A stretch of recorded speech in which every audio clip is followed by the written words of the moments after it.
Good evening, everyone, and hopefully you enjoyed your annual dose of fall, spring, but winter has decided it wants to come back, and on Valentine's Day, there is likely to be some snow in the western valleys. So this is an update video on what is likely to happen throughout the Willamette Valley and the surrounding hills.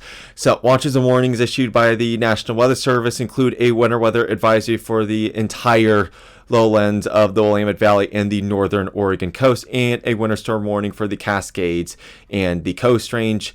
All of these expire at 10 a.m. on Tuesday, to my knowledge. The setup for this event includes two low pressure systems. The first one is a much stronger low pressure system off of the Gulf of Alaska, and the second one is a pretty weak and barely distinguishable low pressure system ramming into Vancouver. However, these two low pressure systems are connected. In fact, this weaker low pressure system is part of this bigger low pressure system, and it'll feed at least a little bit of moisture into this weaker low pressure system. However, the precipitation will be more showery in nature in the valleys, but not necessarily in the mountains, because the mountains love to wring out moisture from these weak low pressure systems. That's the best way I can put it. So some of the forecast notes that I have: there's also a chance of thunderstorms throughout the day on Monday, because the atmosphere is pretty unstable with how quickly the temperatures are going to drop the further up you go in the atmosphere. That's the simplest I can put it. There are other factors. The chance is higher the further west you go in the valleys, from about near zero in the Cascade foothills to about 30% in the Coast Range foothills. As I mentioned, the storm is more showery in nature in the Willamette Valley. However, the initial snow push could be more widespread. I think most of the valley will see snow at the same time to begin with, before it tapers off to showers. Before the snow, however, I do think that there is going to be a little bit of a break between the rain and the snow starting.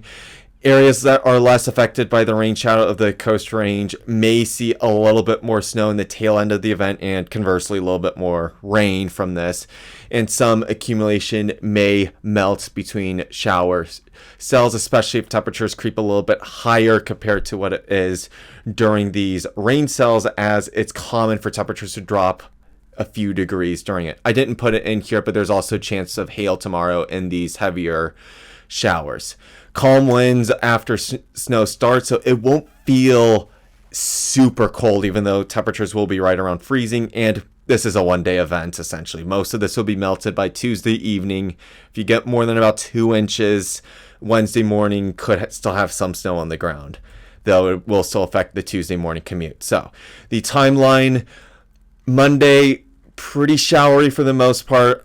I am expecting a little bit higher chance of rain at around 1 p.m. or so, with a chance of thunderstorms no higher than 30%, again, depending on where you're at. Highs in the mid-40s before cooling off rather quickly, and showers picking back up somewhere between the 8 o'clock and 10 o'clock hour, quickly transitioning into snow, and the low will be about 31 or 32 degrees, depending on where you're at, with it being a little colder the higher up you are, or the further you are from a metropolitan area core.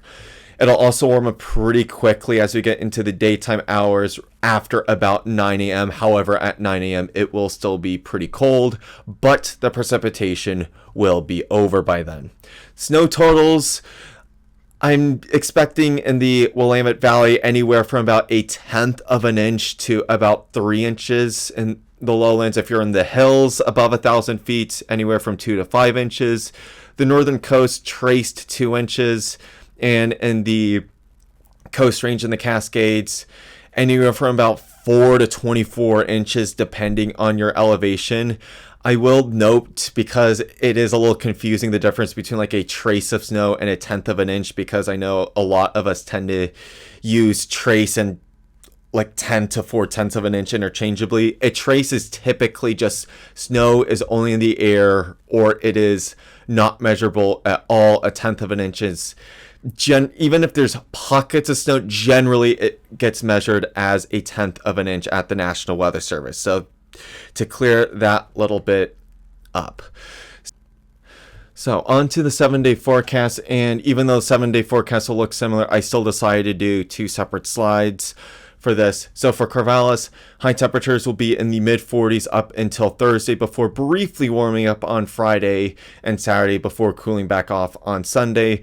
I do not see any other chances of snow in the foreseeable future as a result, with it being pretty pleasant after Tuesday morning. Low temperature similarly will dip into the low to mid 20s until Friday and Saturday as lows start to creep back up to around 30 and then above freezing as the next storm system rolls in. I'm expecting around Sunday.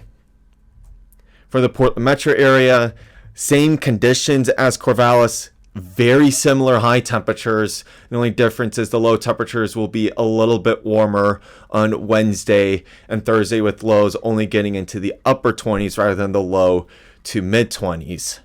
Now that is it for this video. I'd say odds are about 50-50. I post something tomorrow. If I do, I will attempt to get it out earlier because of when I'm expecting the snow to start.